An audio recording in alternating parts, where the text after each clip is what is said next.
Bingo Blitz rules.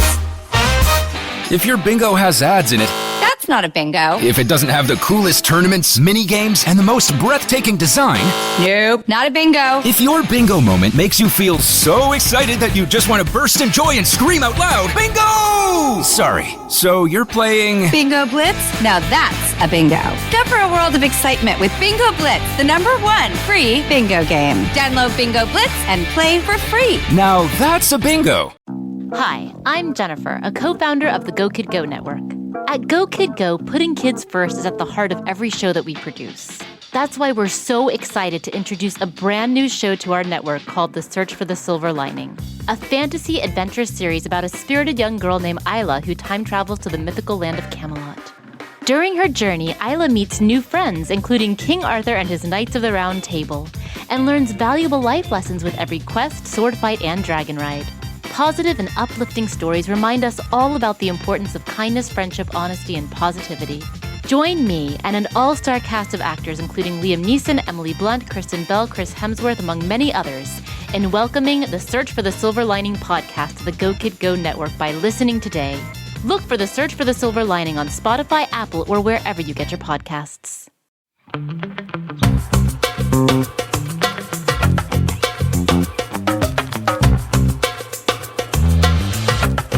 Hello, everybody, and welcome back to another episode of Don't Blame Me. Hello, Hi. I'm Megan, and this is Melissa, my fantastic co-host. Hello.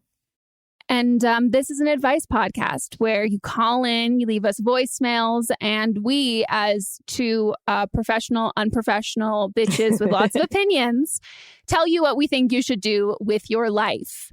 And, you know, as we always say, we do it from a place of honesty, tough love, how we talk to each other, how we talk to our friends, and yeah. What else do I normally say? You say what we don't have in knowledge, something What we like lack that. in credentials, we make There we up for go. in opinions. And There we unlike go. assholes, where everyone has one, we have multiple. Our opinions are like pores. It's like hair. It's all over. It's on my Oh my legs. gosh. It's on my head, my armpits, all of it. So like we said, we give advice and we want to give you advice. So if you need some advice, we know you do, call us. Give us a phone call, a ring-a-ding, leave a voicemail at 310-694-0976. And international listeners, you can record an audio message and then just email it to us at meghanpodcast@gmail.com. You have to be 18 or over, have your parents' permission to call into the show. And we also suggest that you write down what you're going to say. You can practice. It keeps it really concise. And if you have been listening for a while, you can tell the calls that people have written down, like it feels really like put together, seamless, and it's a lot easier for us to give the best advice because we want as much information as possible that is actually pertinent to it. Mhm. So we don't like to speculate, but sometimes we have to if you don't give us all the info. And then you can also practice because you got to keep it under 3 minutes or you will be cut off, not Snip, by snip. us, but By Google. Google. So do you want to fuck with Google? I don't fucking think so. And also, if you have been a caller on a previous episode and you want to give an update, yeah, shoot us a call. Leave us another voice. Let us know. Speaking of update, Sprack and the update. we've got one from a very old episode, the 7th episode of this show. Ever. Ever. Literally ever. Yes. And so I suggest you go back. We'll put the link in the show notes, but I suggest you go back and listen just because like Megan looks like a baby. Do I look that different, do you think? You do, like, you just look younger, but your voice sounds different. It sounds like your tone of your voice sounds like Arden's voice. Okay, so yeah, we'll leave the audio link for the podcast episode, and there's also that one is on YouTube too. So if you want to go, we would advise you to because it's one that we both like listened because I didn't remember a lot of it. I didn't remember it at all. Because it And was it like is- 2017, I think. Well, the craziest part is they called in, she was like 16 and now she's 21. Yeah. Like that's crazy. And it's so, again, we love those kinds of updates and like callbacks of people like who've grown up and like, you know what I mean? Like it's just, it's very cool to see and hear like just the differences and like, you know, the self-awareness and all of that. Cause like, yeah, even the advice we might give later on is different. But I think you guys are going to love this fucking update. Like, it's wild. And disgusting. It's absolutely disgusting. As most are. Yeah. Play the tapes. Okay. I called 4 years ago. I was like 16 and just turning 17 or something like that. So I'm 21 now. And whenever I called, I was asking about boy help with this guy that I had been talking to for about 9 months. And we didn't share, like, with the thing that we were doing. I said I needed help with, he was talking to other girls, but I wanted to date him and he didn't want to be like just with me, and he wasn't wanting to put a label on anything. And I was asking for advice on how I could tame him and what to do. And he deleted his Twitter account. And this was happening all over Twitter, correct? All over Twitter. We met on a site. It's called Movie Star Planet. It's kind of like Club Penguin. It's so I don't weird. know what either of those are. Sorry, I know what Club Penguin is. Movie Star Planet? Okay, it was like a huge thing whenever I was growing up. It was like an escape. It was kind of like Club Penguin, except for like older teenagers. And it's just a place where you could make friends and get famous. And what do you mean get famous? Get famous on like the game. Okay, it's a game. It's like it looks like the Kim Kardashian game. Yes, it's kind of like that. Oh my like, God. You can kind of get famous on the website kind of and just like have fame on there. Okay. So that's where I met this guy. He was really famous and on this team. You could be on a team. And I met him on there and he was a leader of it. And he started flirting with me. And I didn't flirt back until so much later. But anyways, we talked through Twitter for safety reasons because I didn't want to show my face to any of these people. And I was kind of getting famous on the game anyways. So I just didn't want to share a lot of personal information, which is why we had these Twitter accounts. And he had like thousands of followers. I had hundreds of followers on there. It was just like kind of low-key famous. But that's why it sounded so weird because I was like, oh, I've never seen his face. And you were like, you're getting catfished. And I was like, you don't know the whole story, Megan. Megan doesn't know the whole story. She doesn't know what she's talking about.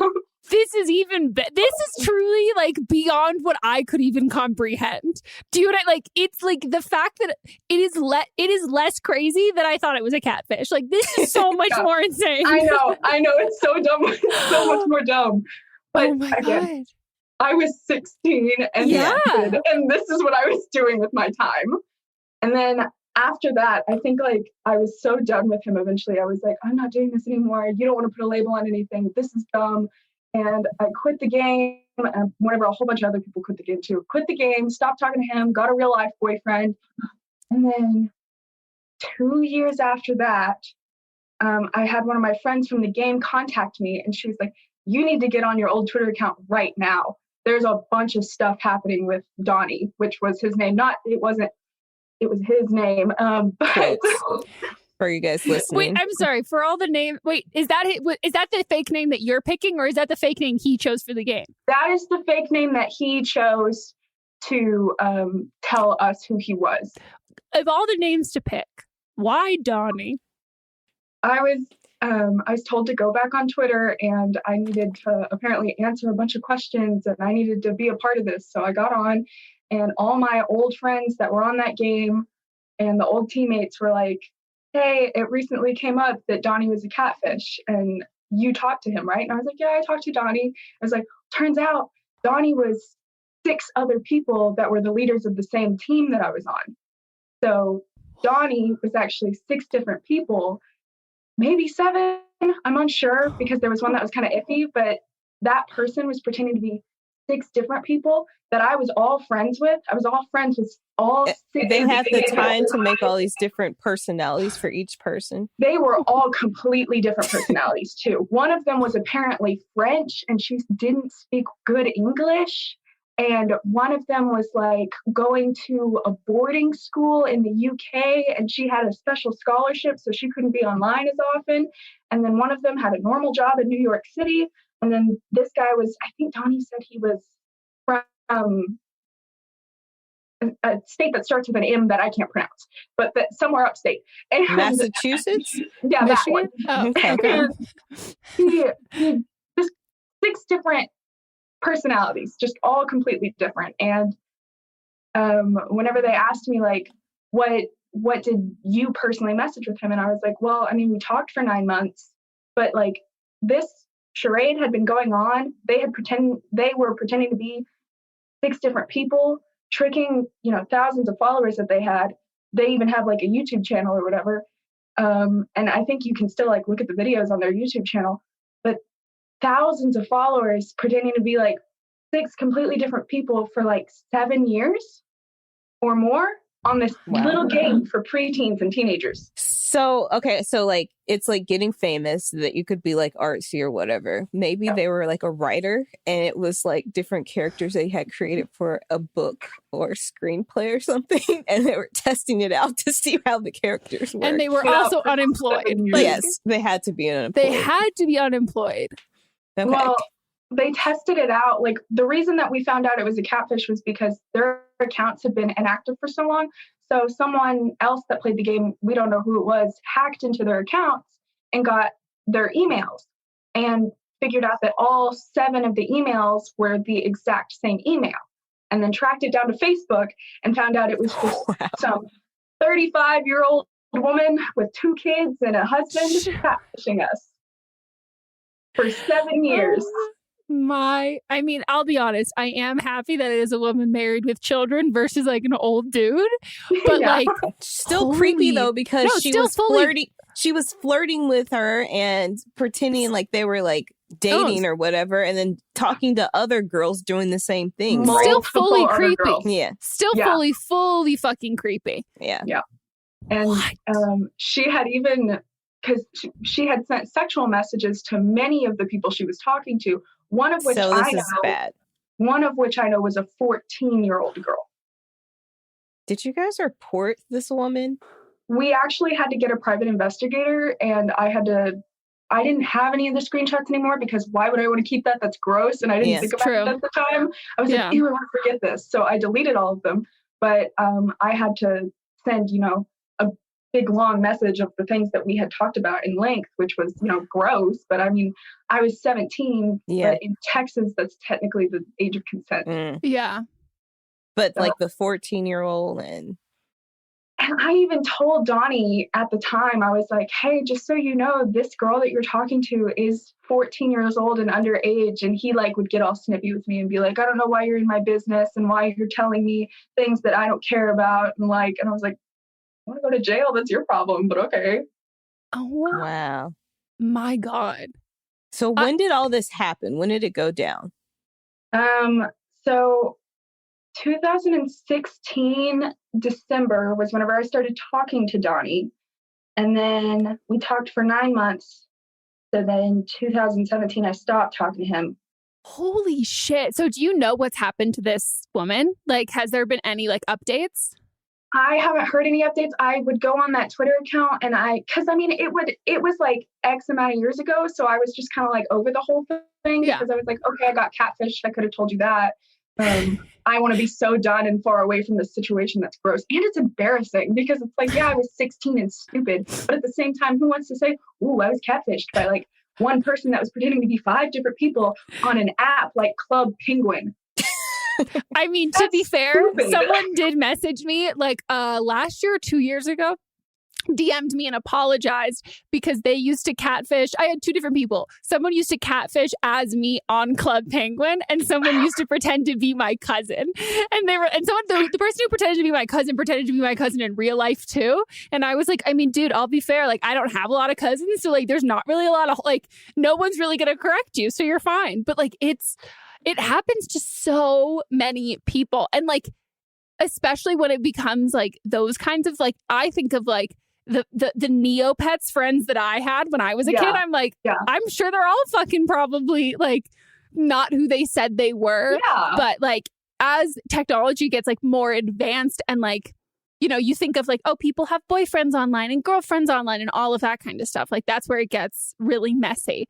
So I don't think it's like and now they were dating. The personalities were even, it went so far as they were dating each other because Donnie was dating one of the other personalities whose name was Carolyn, and they were dating. This and they is had a broken up. 35-year-old woman who named these people. Fucking Donnie and Carolyn. Yeah. Oh my God. The names were Camilla, Donnie, Carolyn, Vivian. Was Vivian the French her one? name. I just remember the like stage name, which was Snuggle Muffins, and that was another one of them. I am disgusted beyond belief. Wow. Like, how are you? Great. I mean, it was so long ago, and like Yeah. I think the way that I coped with it was like, well, I wouldn't do that to anybody, and why would I think that anybody else was going to do that to me? Because I'm sane enough that I wouldn't create 6 different personalities to trick thousands of people. Mm-hmm. And I did make a really good friend from it. And I know she's not a catfish because we have talked and we have Zoom called, and it's okay. But she's the girl that I like. We talked about Donnie with, and she was like, Haley, maybe you don't want to talk to him. That's kind of weird. And I was like, you don't know what you're talking about. It's fine. Holy shit balls.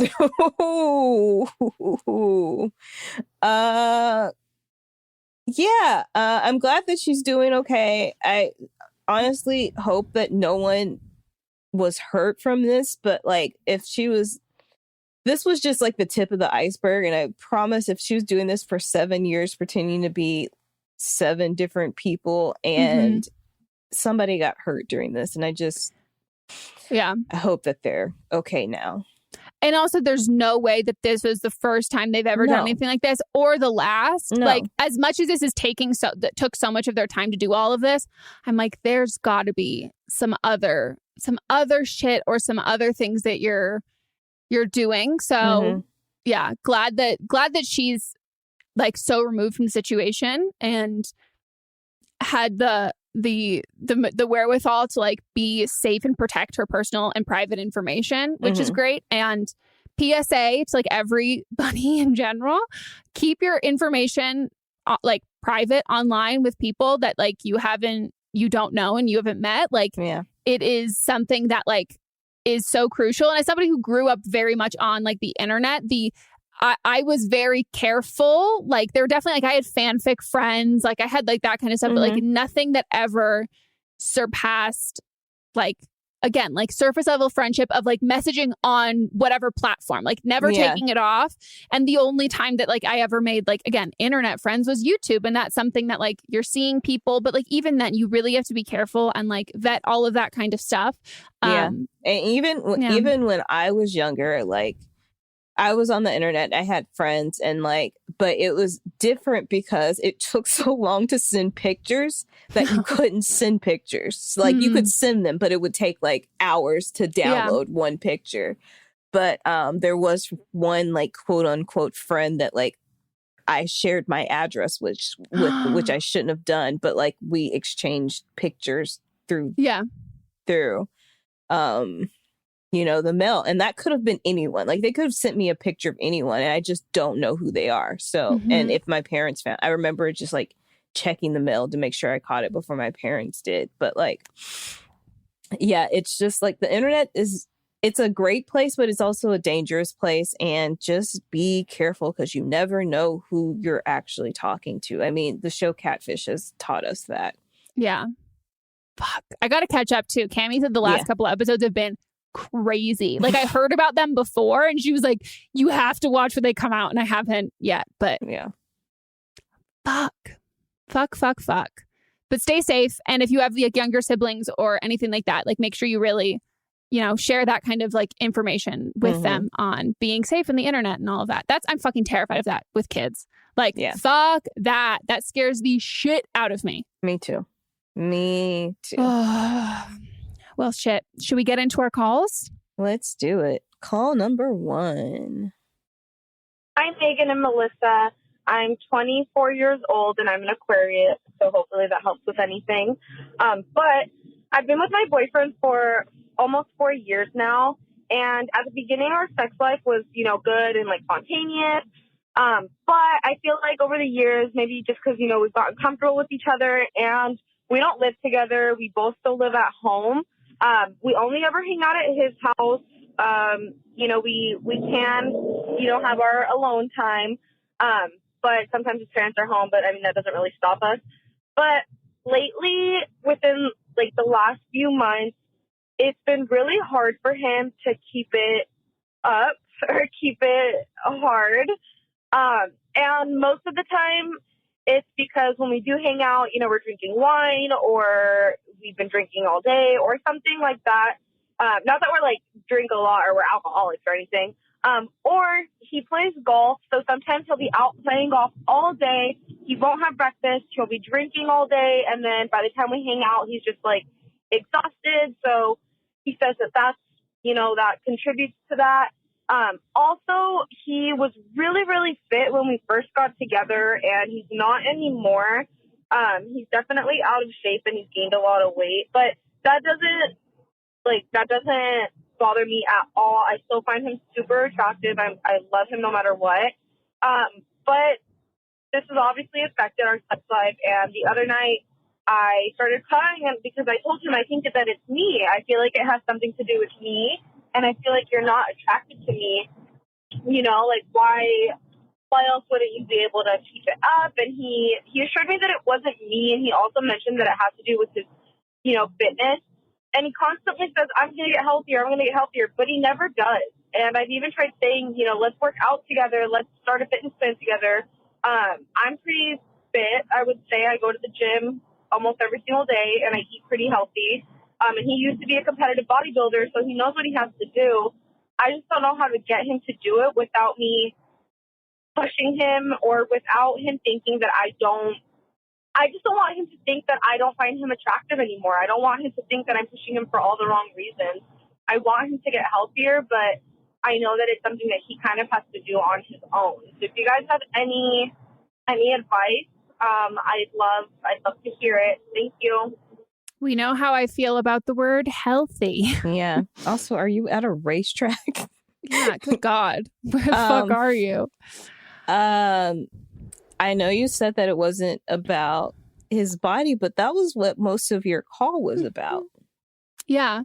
No, and like, here's the thing. Like, there again, like to reiterate, any body is a healthy body. Mm-hmm. Like, weight has nothing to do with health. And also, a healthy body, like, we're not even accounting for like autoimmune disorders or any sort of like chronic illness or diseases or any sort of like physical disabilities or mental disabilities or like mental health struggles or anything like that. Like, this idea that like losing weight equates to being healthy is completely untrue. Right. And him being a bodybuilder, like, you have to put, as somebody that worked with I worked in that profession. I wasn't a bodybuilder, but I worked with bodybuilders, and you have to put your body and health through so much. And that just because their body fat percent is so low, and just because you're so muscular doesn't mean that you're like quote unquote healthy. No, in like the way that you see. It's a physical thing. It's very hard on your cardiovascular health to have that low of body fat. Like, it's just true. And like, that's not saying that's unhealthy versus healthy. Like, if you want to get down to like the specifics of it, like it's very hard on your organs to be that low in body fat. Like, it's just a fact. And also, but like, that's okay. Like, here's the thing, like, it can be like whatever fucking, he can be whatever weight he wants to be. Yes. But sure. I'm sure there's medical evidence. To be fair, again, we've talked about this before, but like the medical system fails a fuck ton of people, and it really especially fails people. Again, I'm a slim person, so I don't want to say anything that's offensive to any like. Whatever term you want to say, if you are heavier, if you prefer the term fat, if you prefer the term curvy, anything like that. People who are bigger bodied, like the medical system fails them repeatedly. And so the idea that like the solution to him not being able to get it up, like, is just that he like needs to lose weight and work out, and that's what that is. It seems like you are focusing. I know that you said that like you, and I'm not saying that I don't believe you, that you don't think that it's about his body, but I think that you think that you and him have figured out the cause of it. And so you're just trying to fix it and tackle that thing, but you don't know. You really don't know. And so now no matter what, even if like it is now focused on his body, when in reality, this is supposed to be focused on his dick. Like, but like in actual health, health-wise from what the information you told us. He's not eating the way that he should be eating. He's not eating breakfast. He's out drinking all day. When you guys are together, you're drinking. Like, all that inhibits his dick from getting up. So, like, and again, like, him being, like, active, he's playing golf. He's just not preparing his body before you work out. You have to eat. He's not eating. No, I can't, to be fair, I cannot imagine having sex with Monts after he's golfed all day. Yeah. Homeboy falls asleep on the couch at like 4 p.m., like sitting it's tiring. up. So like, he's exhausted. Yeah. And so, like, he needs to be eating. That's like, and if you're like, what's your main issue here? Is it him not eating correctly, or is it him not fucking you? And like, if it's like him not fucking you, like, and you know that when you're together that you're drinking, and you think that's the issue with you not being able to have sex, then don't drink when you're with him. And then that can eliminate, and you can see if that's part of the problem. If it's not, if you don't drink and he doesn't want to have sex with you, there might be some other issues there. Yeah. And like, I would also address, like, with him, like, is he in the mood to have sex when you're in the mood? Like, what is the libido like? Because is it like, you want to have sex, and so he's like, well, I want to do what you want. And like, I'm not saying this is like in a pressuring way at all, but like, is he like turned on? Like, is he like in the mood to have sex? Like, is that lead up there? Because like, if he's in the mood and is like turned on, ready to have sex, and like can't stay hard, then that's a different issue versus like, I'm trying to get myself in the mood when I'm like exhausted and drunk and like I'm not there. So I think like there's a conversation with him about like, hey, are you coming on to him, or is he coming on to you? And like, when are you in the mood? And then again, like you said, I think the first thing to fucking try is try not drinking for a month. Like, have that be the first thing that you try versus making this about like his body and losing weight and doing all of that stuff. Because like, here's the thing. If he wants to like lose weight, or if he wants to like do whatever he wants to do, like, that's fine. But like, a lot of people, talk about that and then don't follow through with that. And more often than not, that means that is just not high on their priority list. And that's okay. But like, when you hear someone say like, oh, I really want to lose weight, like, it is not your place or your responsibility to then be that enforcer and that pusher unless they ask you to do that. Because otherwise, like, we say a lot of fucking shit. And like, sometimes we say things to like fish for compliments or to get like validation or reassurance from our partner that like they still find us attractive. And sometimes we just like word vomit our thoughts. And like, if he's not taking action on like working out and doing that, it's not that important to him. And so it doesn't need to be, you don't need to like find that for him to, even if it was something that he like previously loved and it was something he was really into, we grow and we change and like we're in and out of those different kinds of things. But the bottom line of the issue here is the sex. And I truly think that is your issue with this too, but you're giving me Capricorn energy where you think you found the solution. And so therefore you're like working your way backwards to fix it, which is Monts in a nutshell, which is why I said Capricorn energy. But I think like it's having a conversation about like, hey, let's not drink for a, let's do a month. And let's eat better. Yeah. Like, and like, and it's like, maybe it's like, and Monts is also the same way, like in the mornings, it's like, he's not a make a breakfast kind of person. So like we did a whole, like, we'll make like frozen breakfast burritos that he can like heat up in the morning together. And like, it's a fun thing. It's not like me feeling like I'm taking care of him or like doing anything like that. But like, I guess like taking care of it in like a way that I like, not like in like a motherly kind of way. And like we'll do it together or whatever. And like, that's a great habit to get into. And it's less about like fixing it for him and like doing something together that like will hopefully change your relationship for the better. And then at the end of the day, like if the drinking doesn't work, if like the eating breakfast and like all of that kind of stuff like doesn't work, then I think you should have a conversation and check in with his mental health to start. I think that's we're in a panoramic, we're in a Panda Express, like we're all dealing with shit right now. And that can be a huge contributing factor. And then once you've tried alcohol, once like cutting out alcohol, once you guys have tried like fueling your body for the day so he's not tired, and like going based off of like his cues of when he like is in the mood to have sex and like what gets him amped up and all of that stuff.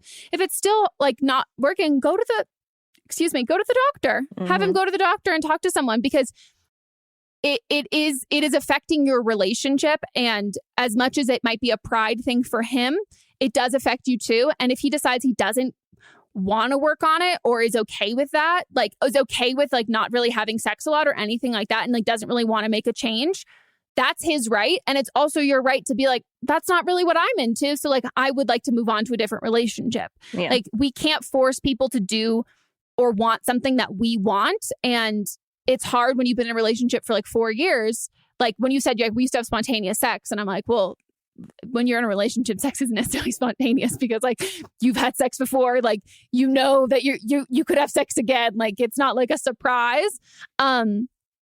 So it can just be like, you get comfortable, and some people, once they get into a long-term relationship, they don't want to have sex as much. And like it's okay if you want to have sex more, and it's also okay that you guys just might not be a compatible match and you might have run your course, which is also fine.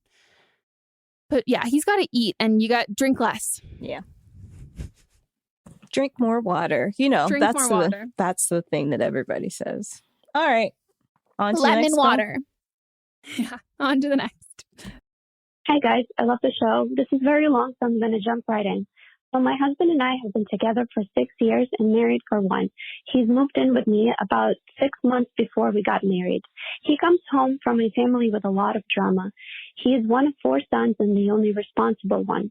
His brothers are older than him and have children with various women who they do not take care of. Just to give you an idea, my husband has approximately 10 nieces and nephews all over the state.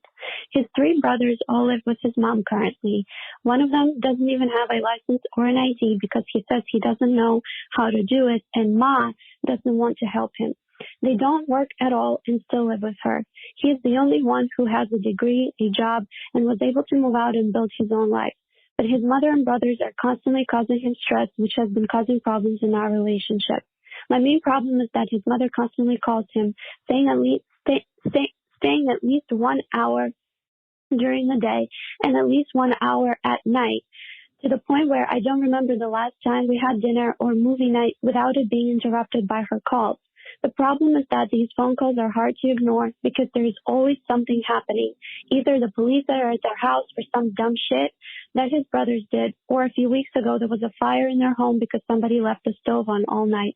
Then somebody abducted my husband's nephew, the only one living with them. There are phone calls sometimes that are plain ridiculous. For example, last night she called him to come to her house to take out the trash bins because nobody in their house wanted to do it. His brothers are all over 30. This woman is insane. She's mortally weak, cannot get up and physically do anything for herself. So she's always calling my husband to come and help her, which I understand. And we live about 5 minutes away.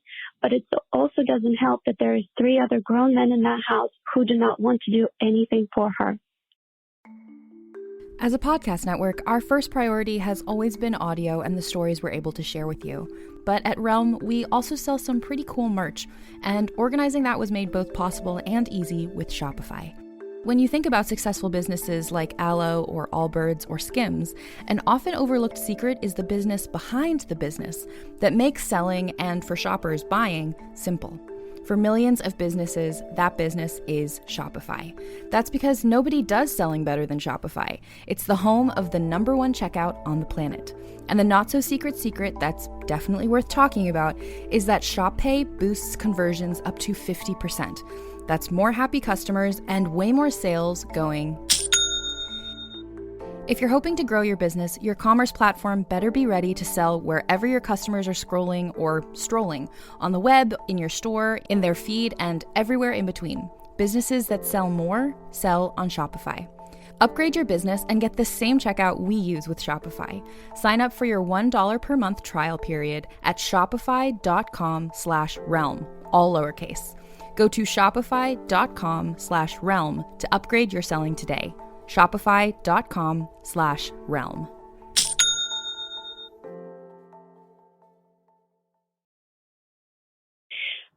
It's been difficult. We cannot move currently because I've been out of work since the pandemic hit.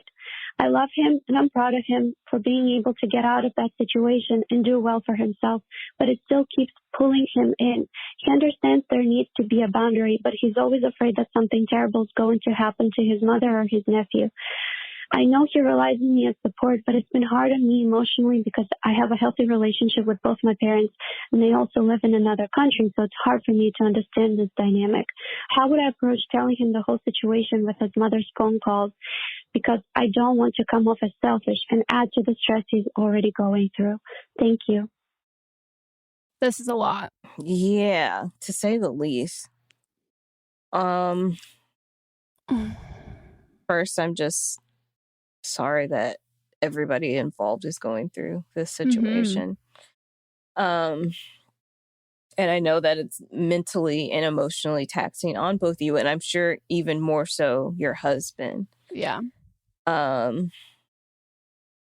I think though he needs to set boundaries, and I know that he wants to and needs to be there for his family, but like you mentioned, you guys haven't like sat down for dinner.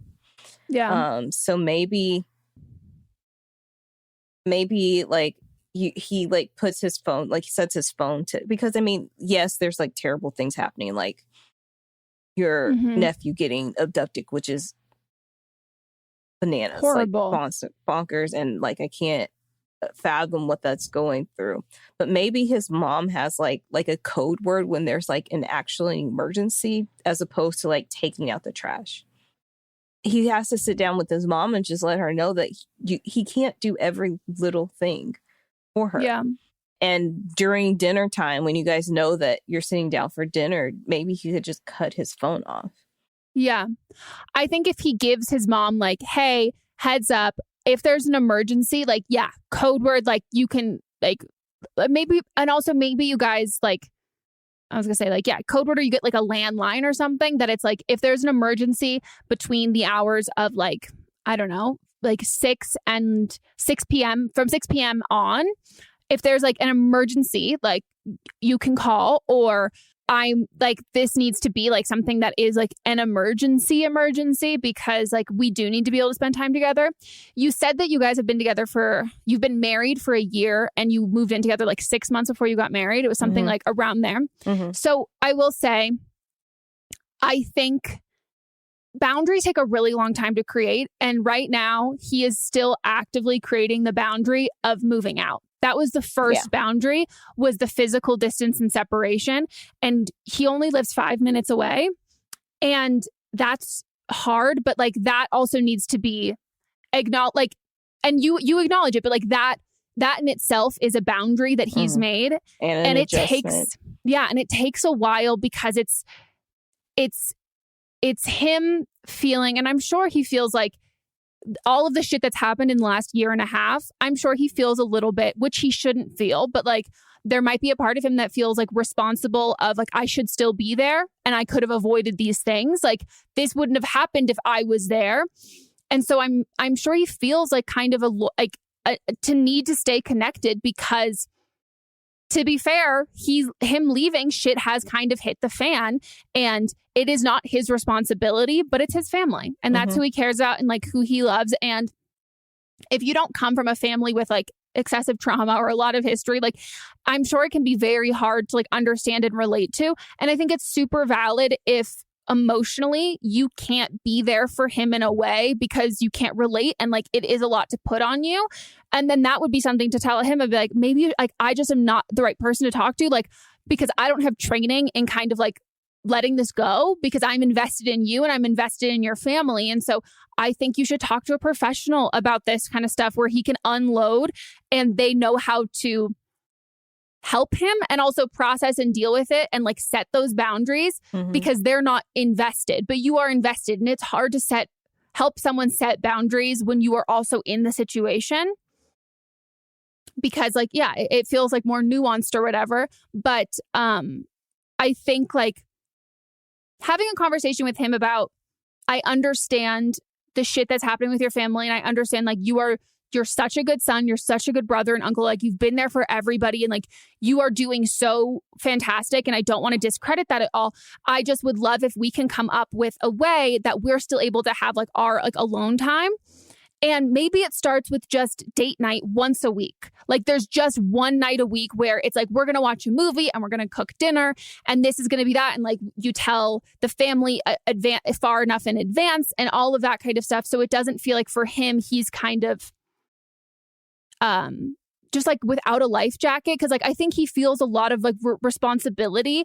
And I think if it becomes, I think if you can, if he can set these boundaries and see and take these steps away, that, okay, one night a week, the house won't burn down. Like, if I take some time, it won't happen. But right now, to be fully valid, a lot of shit has happened when he's been gone. So I can see why he feels that urgent need to respond to everything.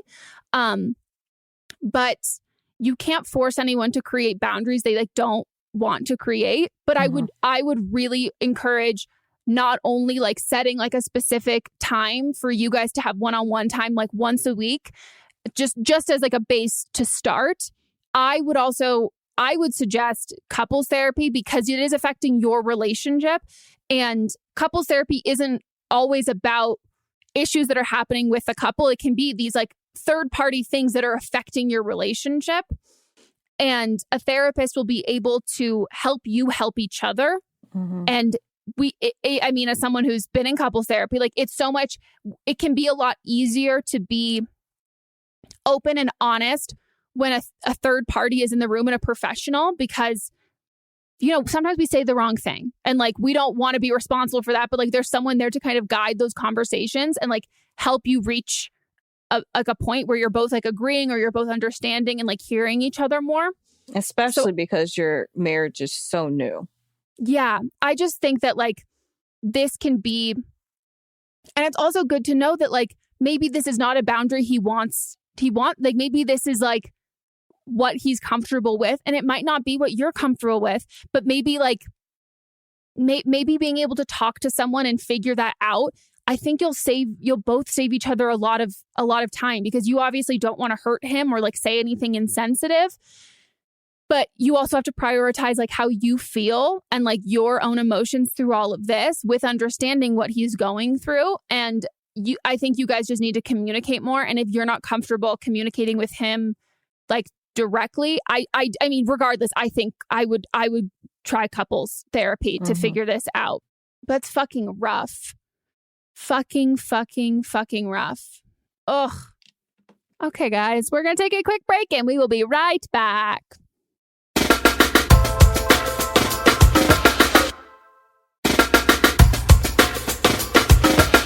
We are back from our break, and it's time to hop into the rest of the calls. So I met this girl at the local animal shelter that I volunteer at in my hometown. After she started working, we quickly became friends.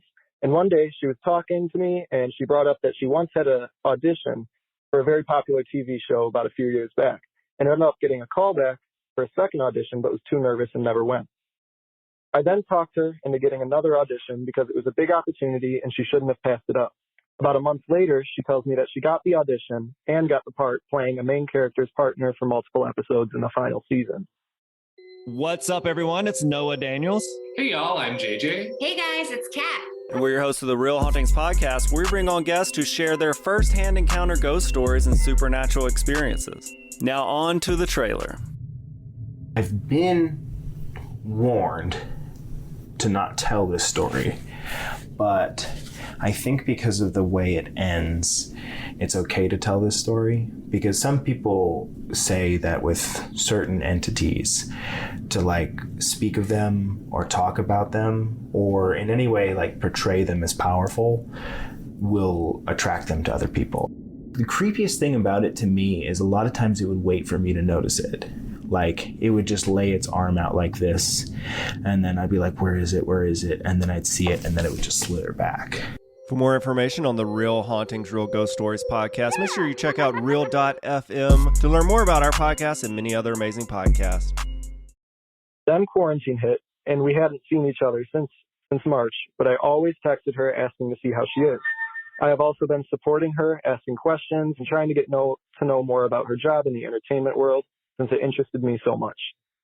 I noticed that every time I brought it up, I was either ghosted or the conversation would shift to a completely new topic. I grew suspicious, but realized that no one would really lie about a situation like this.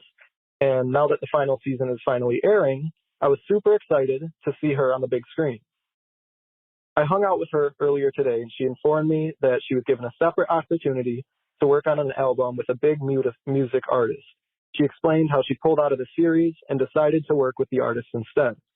This further validated my theory, made me a little more suspicious, and kind of showed that it was more of a lie. But then again, I thought it was still a real possibility, although a small one, and no one would really make this up. I guess I'm asking for advice on if I'm overthinking a situation or if the situation is as tricky as it seems. She's a really fun person to be around. I already have trust issues when it comes to friends, and I'm not sure what to do. This bitch is a liar. This bitch is a liar. I am so upset with you for not sending us a link to her Instagram, a name or anything. And IMDb? Yeah, come on. Like, we both have IMDb Pro. Like, I could tell you. And I think it's because she's lying. Yeah. This is wild. Here's the thing. This is one of those things that, like, people, like, kids lie about. Do you know what I mean? Like, this is, like, one of those things that, like, you think that people kind of grow out of this, but there are some people who do just keep lying. Logistically, this makes no sense. Just, like, from an entertainment perspective, it makes no sense. There's no way anybody would give up a guest starring role on a show to go work on a potential album. Like, that doesn't make any sense. There's no crossover. There's no like, crossover, if you're going to be a guest on a couple of episodes, that's 2 weeks, 3 weeks at most. At most. But, like, most likely, if it's a popular show, you said it's in their final season, they're probably block shooting. So more likely, like, they're going to, like, to pay people less, if you're on, like, 3 episodes, they're going to block shoot your 3 episodes in like a 3-5 day window over the course of, like, you do multiple episodes at a time so you can utilize those actors and pay them the least amount of money for guest stars when you're getting paid per, like, SAG rates, which is hourly. So that makes no sense that you would never need to, like, pass up that opportunity to do something. Especially if you're, like, an up and coming actor, like, you would not do that. You just wouldn't do it. Also, you would not go to a callback. Yeah. Like, that's a thing that, like, if you got an audition for a big show, especially a show that's on the air, you're not getting that through, like, maybe you're getting it through, like, a central casting, like, or a breakdown thing. But then in reality, that's probably something that's actually then it's a way smaller role than you're, like, implying it is, because you would have an agent and your agent would submit you and you would send out, and then, like, they would be the ones telling you that you got a callback. And then if I got a call back and I said, I'm not going, I'm too nervous, I think my agents would knock down my door and drag me kicking and screaming. Imagine, Kendall. Do you know what I mean? Yeah, like there's and I love my whole team, and my team is not, like, aggressive or assholes or, like, anything like that. Like, but that's not a thing. You're not going to pass that up. You work so hard to get into the door, to get an audition, to then get a callback. Like, you don't just not go. That burns bridges with everybody. Like, it ruins your reputation. You would, if you passed up a callback, you wouldn't be able to go back in for, like, to negotiate another call. Like, unless there's a scheduling thing. If you just, like, straight up are like, no, I'm not going, that's not a thing. And if it's a guest star role, again, like, they're not putting that much effort into, like, a specific person. They're trying to cast it. If, like, it's not, if this person's not making it easy, they're not banging down their door being like, okay, we'll let you audition again. Like, no, especially if she's not, like, A, B, or even C list. Like they're not going out of their way. No, like, there are so many egos in the way that, like, if you piss off one casting director one time, they'll never call you back for any other role ever again. Like, there's no... She's lying. She's fully lying. And, like, the dodging and everything and all of that. And like, I think that like, it's great that you recognize that you have trust issues from friends and this is your gut, like flaring up. And especially when you've been like burned in the past and you're kind of jaded in any situation, I'm a big fan of just like going with your gut, even if that makes you paranoid or jaded or whatever. Like, I think that's okay because it doesn't last forever. Like we have those phases of being like, I'm really closed off. Like I've been burned before. And like, yeah, you make people fucking work for it. And you like make it pretty, like you're not really open. And like you take everyone at face value. Like you don't give people the benefit of the doubt that you don't really know. And like, you just take them for like, if she's a cool friend to talk to and hang out with, like, sure. But like, am I going to listen to anything that she says? No. And is that going to affect our friendship? Yeah. Like I am going to like put up walls and that's okay. Like you don't have to like, when you get burned, you don't have to constantly be like, well, now I want to take down these walls. Those walls will come down eventually once people earn your trust. And she's proven that she can't be trusted. Like she just lies. And like, to be fair, I'm going to be, honestly, I think that's I fucking hate that. Like, I hate when people even will say something in a story and I'm like, that's not how it happened, really. Like, I get annoyed with that shit. So I couldn't maintain a friendship with her. But like, if you can separate that and like maintain a friendship that's like completely isolated from this and like just take it as like, wow, look at her like lying again. This is hilarious. Then that's totally how I am. do that. Yeah, that's how I am with one of my friends that I know constantly is lying about things. But they're entertaining. And so therefore I know that they're lying, but like they're fun to be around. And I just know that like I can't trust them with anything, but I can have fun with them. There's just like different. And if you're like volunteering with this person at the animal shelter, like they can be your animal shelter buddy, but they're not going to be somebody that you want to like confide in and have like a deep relationship with as a friend. Imagine like it actually is not a lie and like suddenly like she's at the Grammys, like she has a whole album. I would die. I also want to know what show it, like I just need to know. Please DM us because we can probably figure this out pretty quickly. And I want to know who like got the role over, like if we're going to like play along with her narrative, like who the role ended up going to, like that I'm very curious about because that will also be very telling on like how, like what the scale of her, like she's lying, but it's like, what is the scale of her lie? Like, and what does she think she can get away with? Because I know people, Megan knows people in both industries and we can probably track this down real quick. We can track it down. And if they're in LA or New York, dude, we can track it down. I actually do know someone who used to work in the city that your area code is from. But this is wild. Oh, all right. Should we move on? Wow. Yes. Please, please, please email us, DM us, let us know who this person is so we can do a deep dive. And we won't share it, obviously. No, of course not. But we'll get you the details. We will.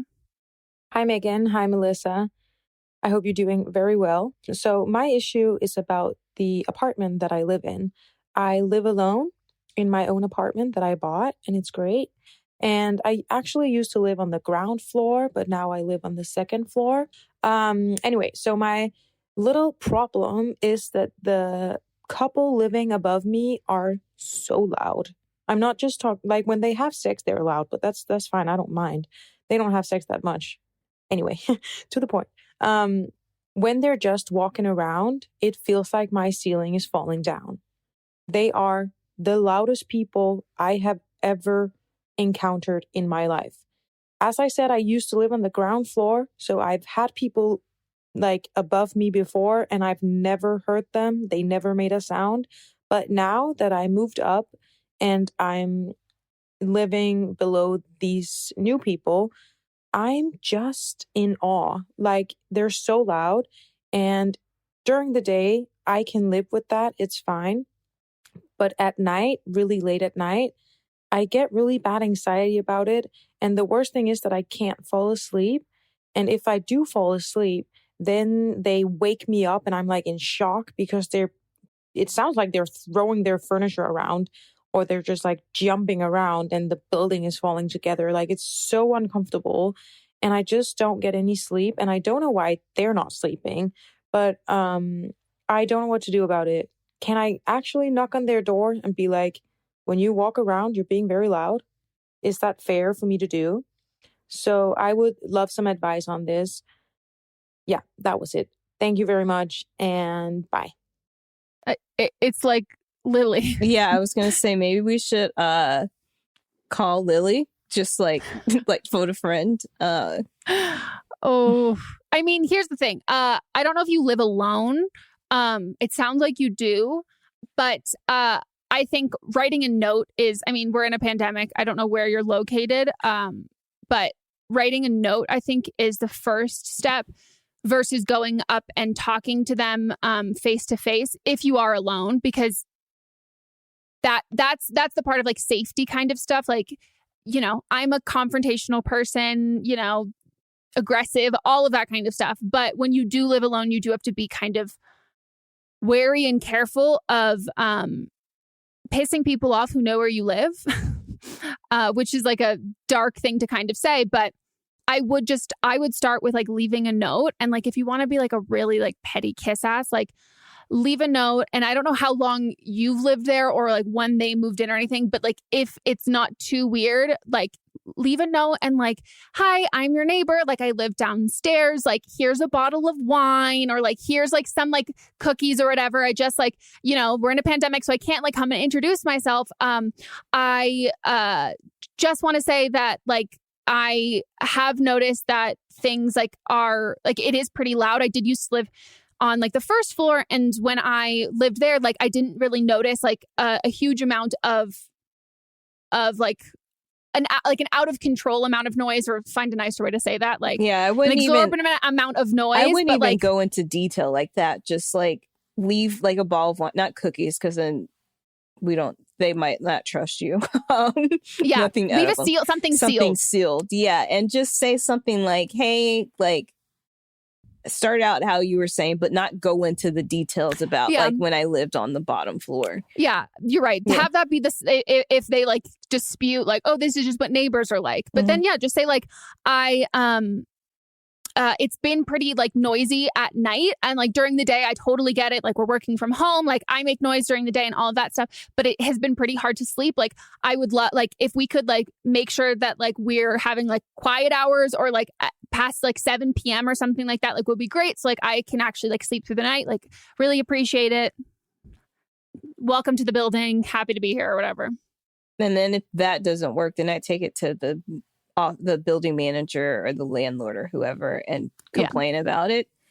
Like it is pretty hard to gauge the noise you are making when you are an upstairs neighbor. Like if my neighbors downstairs, like not now because we're not home, but like in LA, if they like told us like you are being so loud, I would be like, oh my God, I'm so sorry. I had no idea. But a lot of the time, sometimes people are moving in, they're being extra loud, but there's even just like the aspects of like, you don't really think about it, which you should, but like, we have a lot of carpets in our apartment, and that's like a huge reason why. Or like for working out, like I'm not going to do any sort of like working out that like requires any sort of like jumping or like a lot of movement anytime past like 3 p.m., 4 p.m. Like I'm not going to do that at night. Like there are those kinds of things that like I'm courteous of because I've had like loud neighbors before, but they might have no idea, but then there are some. With something like 5 million podcasts, finding a really good one can take a ton of time. So let me recommend one. It's called Something You Should Know. I'm the host, Mike Carruthers, and in each episode, we discuss topics that can be really helpful, like how to read people better, the psychology of crowds, or fun things like the story of Legos, or why you probably wouldn't be here if it weren't for horses. Something You Should Know is the name of it, wherever you get your podcasts. People who are just assholes and are like, I don't give a shit if I'm going to be noisy and loud. Yeah. And in that case, talk to the like people who own the building. My one of the people that I was directing an audiobook with, her upstairs neighbor was like loud but didn't realize she was being loud. And since the person I was directing, she of course is a narrator and it has to be quiet. So she like bought her, she like they talked it out.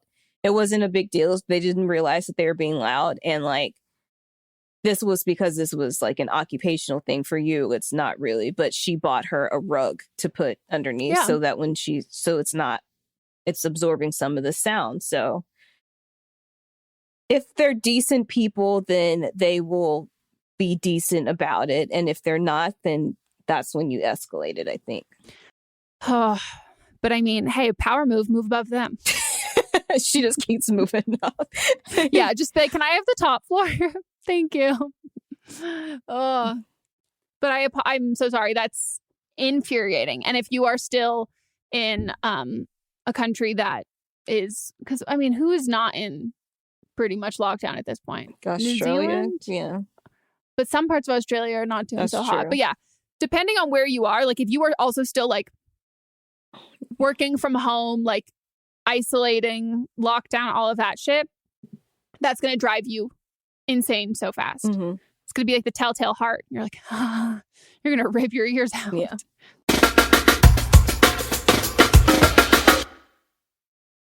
Now it's time for Don't Blame Them.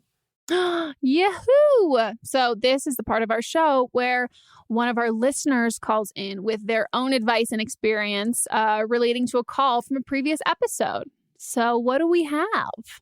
So for the original call, it was from season 7, episode 4, and it was about the girl that wanted to give up her life and her boyfriend to go. Timothy Chalamet? To go hook up with Timothy Chalamet. I'm not okay. And I did we get another Salamander? Is this a Salamander calling in? I do like how like that night he was the guest on SNL, which made it even better. And we didn't even like realize it. No clue. All right. Hello, Megan and Melissa. I am 23 years old. I'm a disgusting Gemini. And this is for Don't Blame Them, for the girl, this is for season 7, episode 4, for the girl who wants to fuck Timothy Chalamet. And so, I mean, I get it, not with him, but like when I was like 15 years old, I like saw myself like dating Josh Hutcherson, and Megan in her younger days in YouTube, she saw herself dating Nick Jonas. I'm sorry, Megan, I had to throw you under the bus there.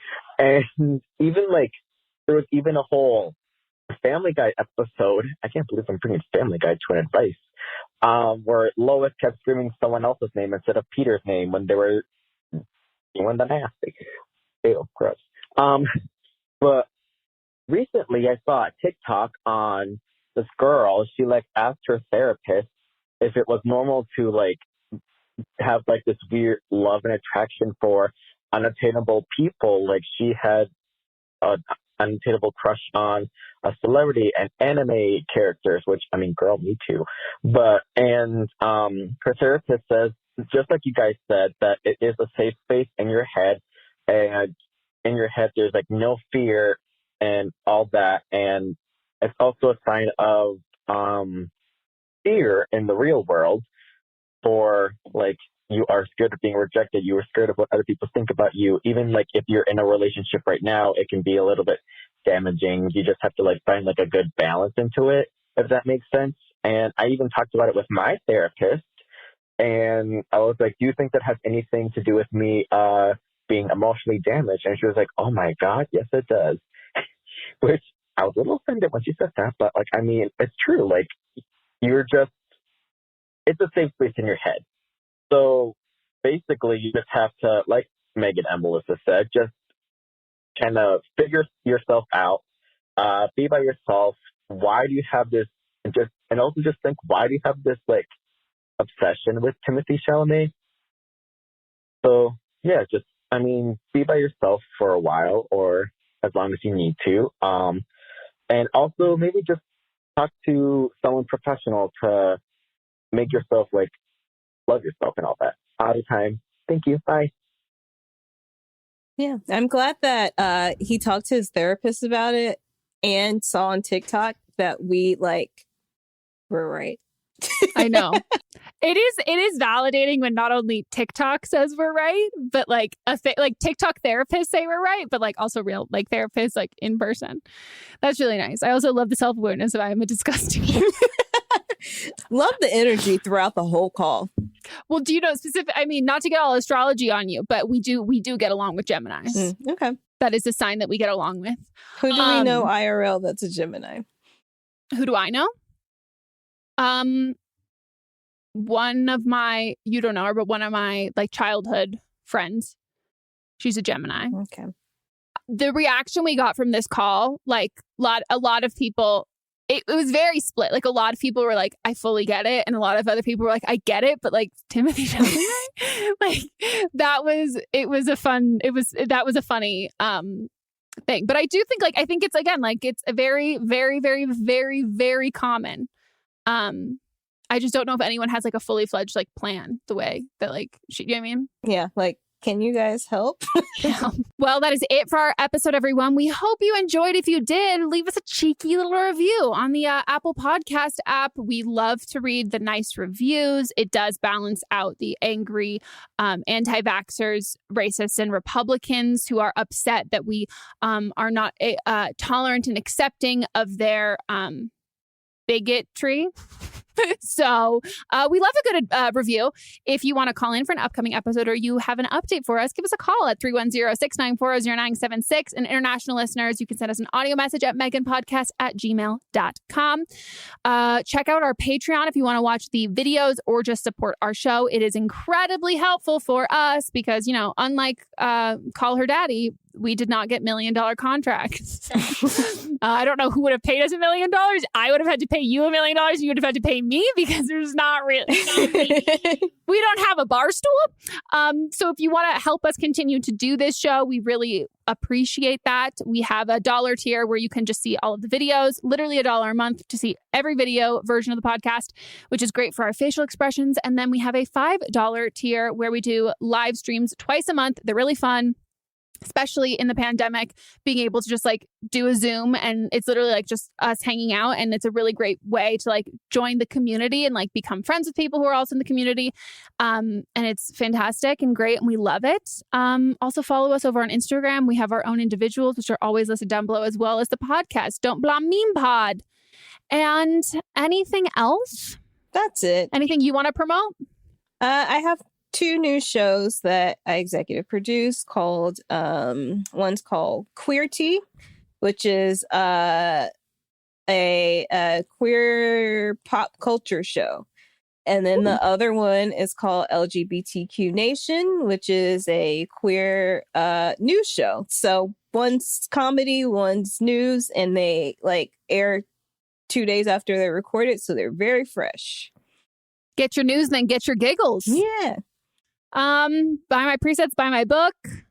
And, you know, I think that's it. Wear a mask, stay inside, and don't kill anybody. Bye, guys. Bye.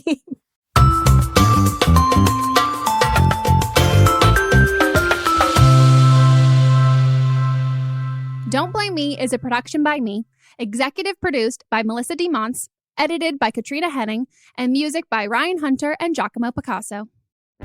Welcome to the small town of Chinook, where faith runs deep and secrets run deeper. In this new thriller, religion and crime collide when a gruesome murder rocks the isolated Montana community. Everyone is quick to point their fingers at a drug-addicted teenager, but local deputy Ruth Vogel isn't convinced. She suspects connections to a powerful religious group. Enter federal agent V.B. Laureau, who has been investigating a local church for possible criminal activity.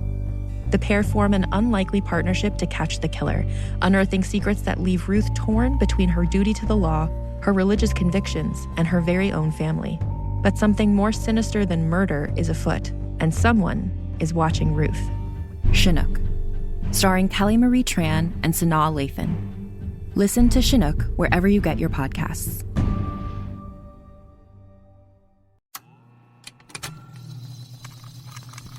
Contained herein are the heresies of Radolf Buntwine, erstwhile monk turned traveling medical investigator. Join me as I study the secrets of the divine plagues and uncover the blasphemous truth that ours is not a loving God, and we are not its favored children. The heresies of Radolf Buntwine, wherever podcasts are available.